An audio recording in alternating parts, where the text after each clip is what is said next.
So we're evaluating the mix or match for 4 different use cases in order to issue different kinds of discounts.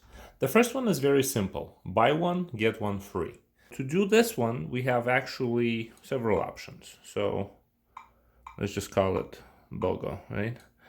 And there's a scheduling component which we can just say that it's always with 2 clicks of a button, or we can drill down and have it, be very specific. And because we're doing the BOGO deal, you can do 100% off, right? And then just that would be your, or 50% off. And you can just do another one is buy some, get some, though. This is like a true BOGO deal. And so we'll go next. And here you're gonna say buy one, get one. You can say buy two, get whatever. You can control these 2 fields, and then you can select which items they have to buy and which items they can get free. And then you can also say that it's going to be either mix or match. So let's just go ahead and select fruit, for example. Right, so we'll have kiwi selected and soda in the fruit. All right, and 2 items assigned, and they have to buy one of them. And then here we'll go back to that same fruit so that it's simpler, and we'll select that same kiwi and soda. Again, we can select entire category, we can select entire inventory, and we can basically drill in whichever way we want. And it's going to be mix or match, and it doesn't matter because the buy one get one is just one.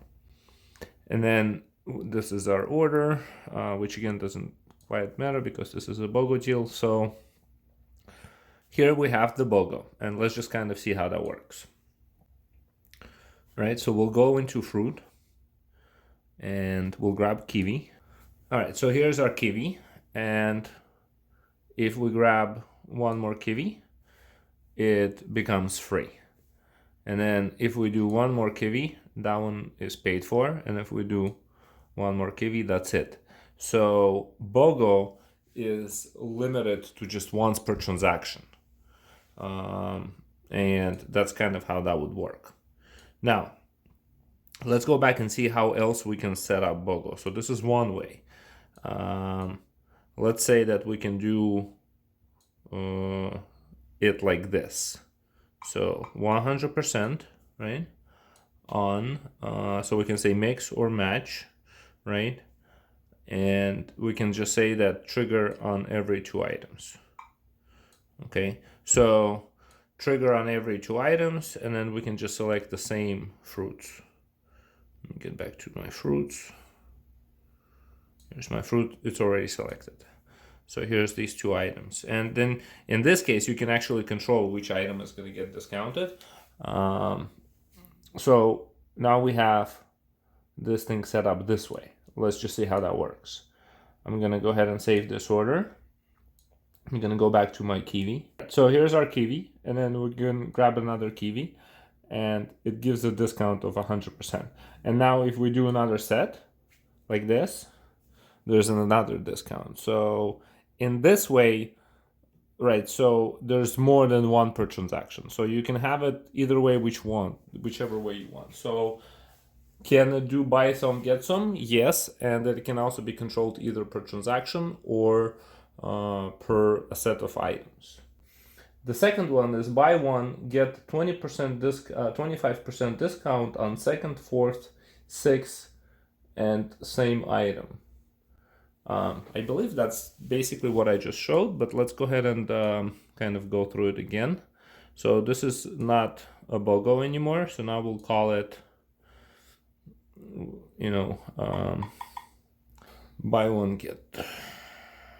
buy one, get 25%, right? Again, so the scheduling component can be whichever, and we're gonna use this, so 25%, and then here, there it is, there's your get 25% on second, fourth, and sixth. This is gonna do second, fourth, and sixth, and so on, like that. And you can even control the order, because in this case you can get one kiwi and one soda and it'll still count as like, you know, the deal that gets a discount, and then the order you control which item gets discounted. So truly, whichever way you need to, this is going to be the app. All right, so here's our kiwi, and then we can go ahead and add soda, and that triggers buy one get 25% off, and it takes it on soda because we put soda on priority. And now we can add another kiwi and another kiwi, and that triggers another discount now on the kiwi because that was the second set, right? And that's gonna do on every two items, like that. Now, there is another way to set this up.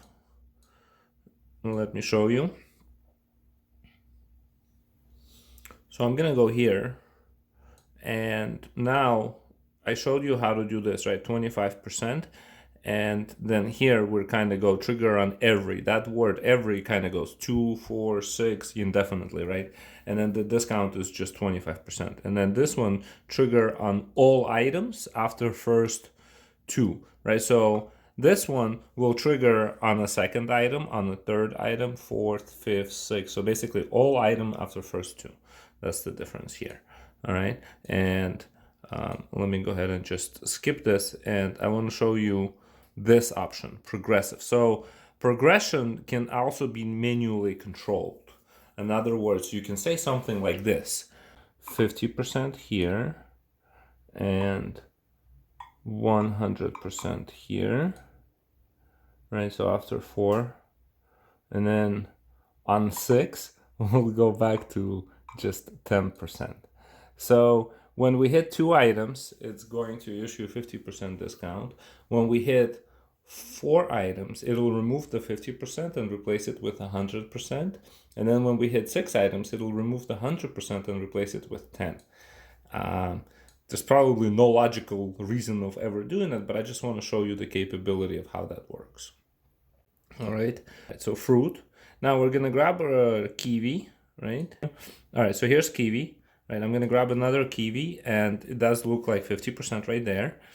And then I'm gonna get another kiwi, and it continues to do that. Now on 4, it's gonna go 100%, right? 29.32, there it is, it's 100%.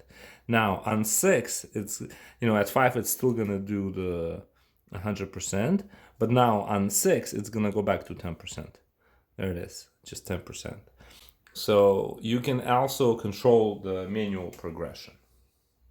The next use case is a bit weird to me, but I'll try to use it to kind of explain the best that I can. So buy 2 for $1.29, whereas regular price is $1.29 for 1. So basically, it kind of sounds like the same thing, but I'm going to try to use a combo in that and kind of explain how the combo works. So we're going to go out of this progressive and we're going to go into combo. Right, so we've used this one, we've used progression, we've used buy some, get some. Now I'm using combo. Let me just show you again, combo price.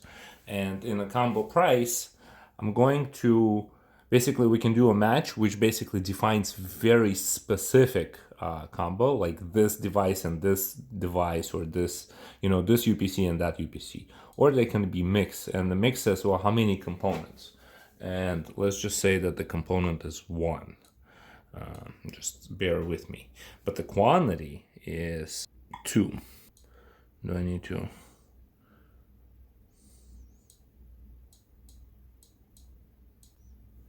All right, so there's the 2 items, right? And the quantity needs to be 2, right?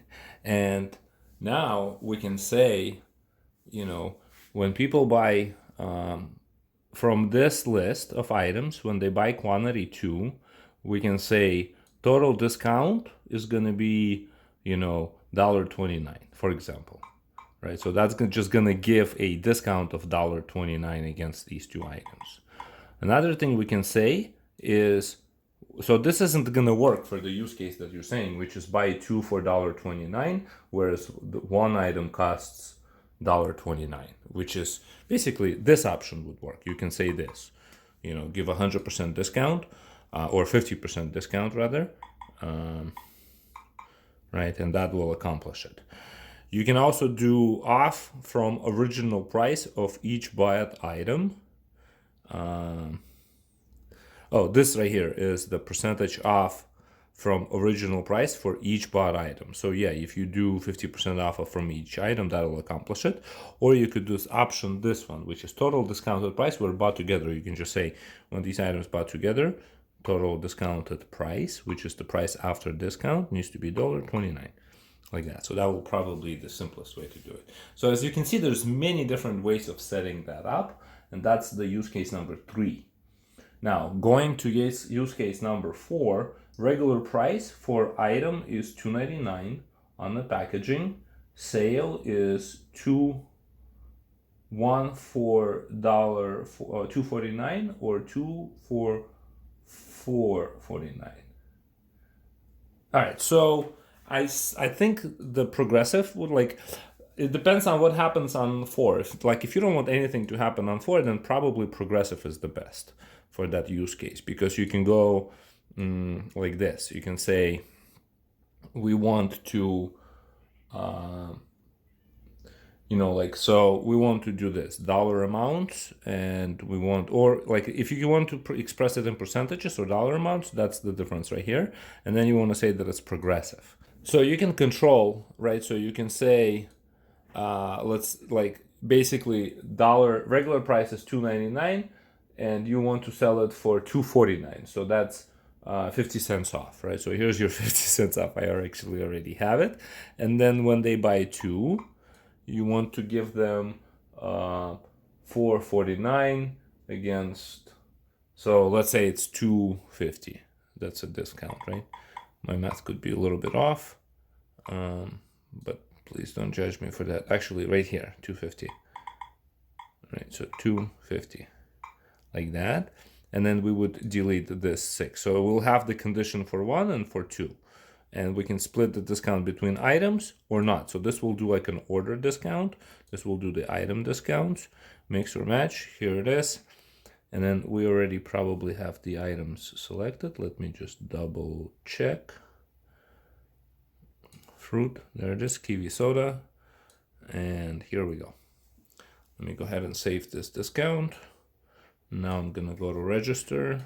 And here's my fruit. Here's my discount, right, for 1, and then here's my discount for 2, and no more discounts. We can keep putting kiwi, but it'll always just be that $2.50.